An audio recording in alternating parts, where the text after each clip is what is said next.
El tema a abordar es sobre la percepción. Quien les habla, Joana Barrera. Definición.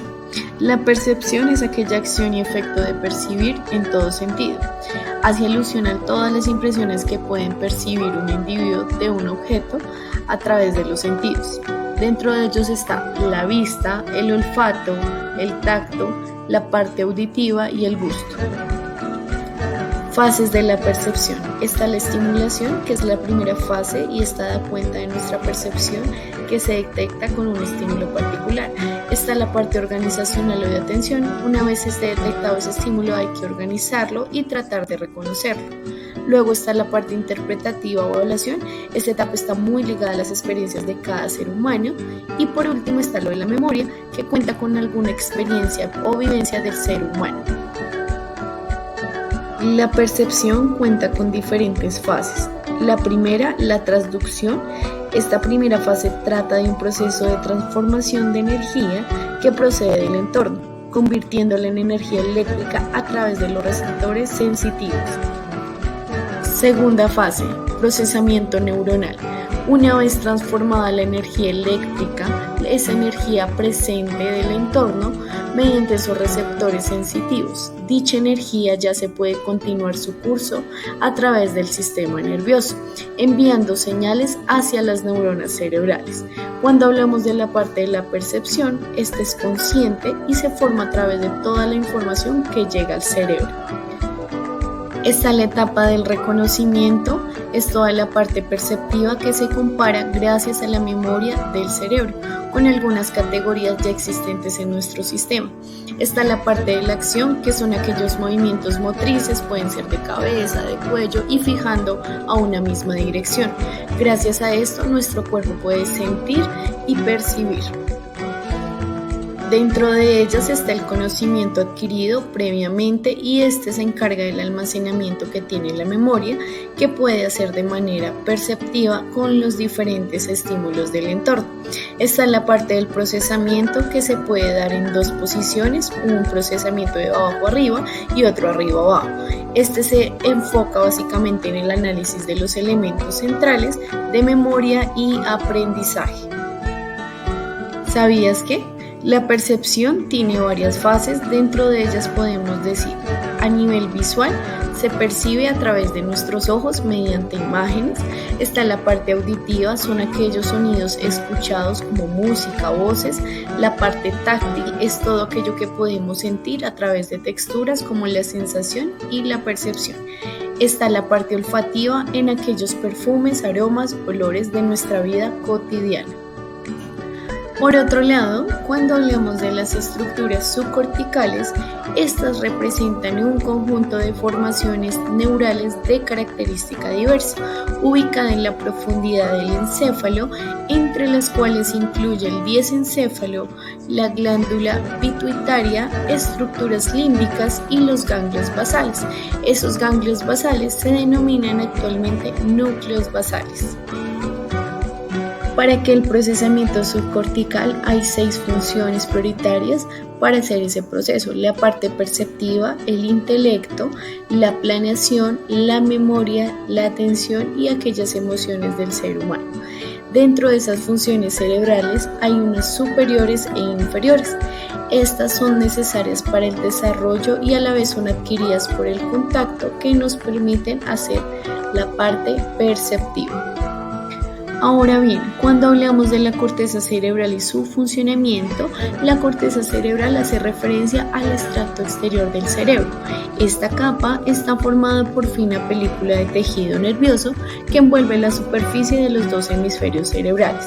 Gracias al correcto funcionamiento de esta corteza, los humanos tenemos la capacidad de percibir aquello que nos ocurre y también tiene la capacidad de entender y producir el lenguaje.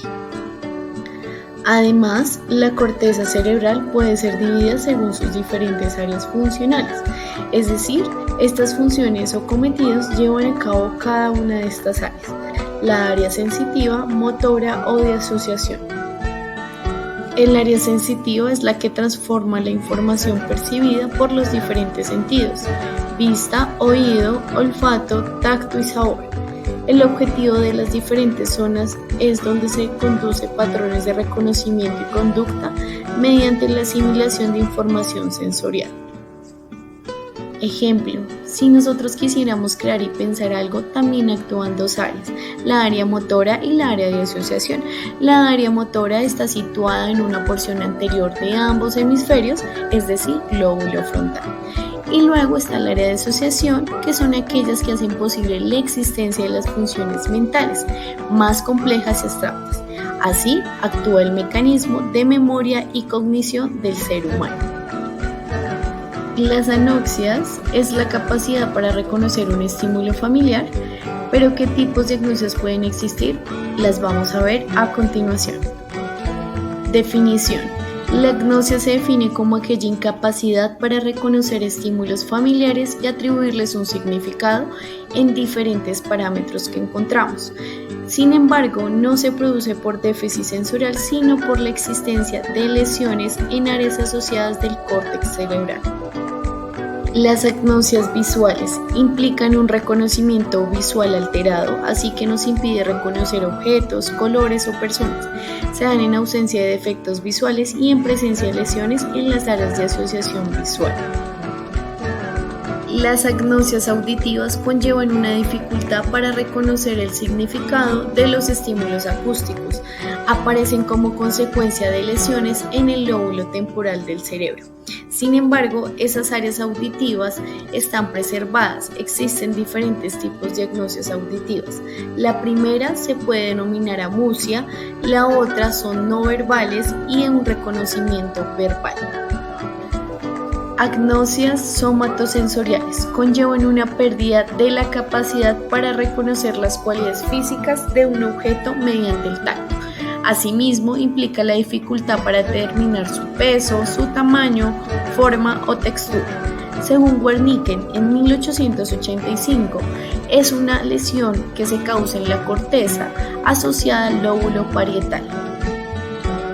Agnosias olfatorias implican la pérdida temporal o prolongada en la capacidad para identificar olores, lo que se denomina anosmia. Es frecuente que resulte infradiagnosticada dentro de las agnosias olfativas. Existen varias: hiposmia, déficit parcial de la capacidad para reconocer olores; anosmia selectiva, a determinar sustancias u olores; o hiporosmia, capacidad para discriminar diferentes olores. Causas de las agnosias. Generalmente, ellas aparecen como consecuencia de lesiones cerebrales, son muy frecuentes en las que resultan ACVs, isquémicos, de trastornos neurológicos como las demencias o de traumatismos craneoencefálicos. En particular, están implicados las regiones donde se unen los lóbulos occipital y temporal. Intervención desde el rol de fonoaudiología. Ejemplo, si nos llega un paciente con un diagnóstico I67.9, enfermedad cerebrovascular no especificada, podemos sospechar que tiene una lesión a nivel del lóbulo frontal izquierdo, la cual está controlada su lenguaje y la articulación de las palabras a nivel expresivo. Por eso es tan importante evaluarlo desde el rol y determinar su proceso de intervención. Para terminar este tema, el autor Bruce Ley dice: el espíritu del individuo está determinado por sus hábitos dominantes de pensamiento. Gracias por la atención prestada, docente Nicolás Guevara.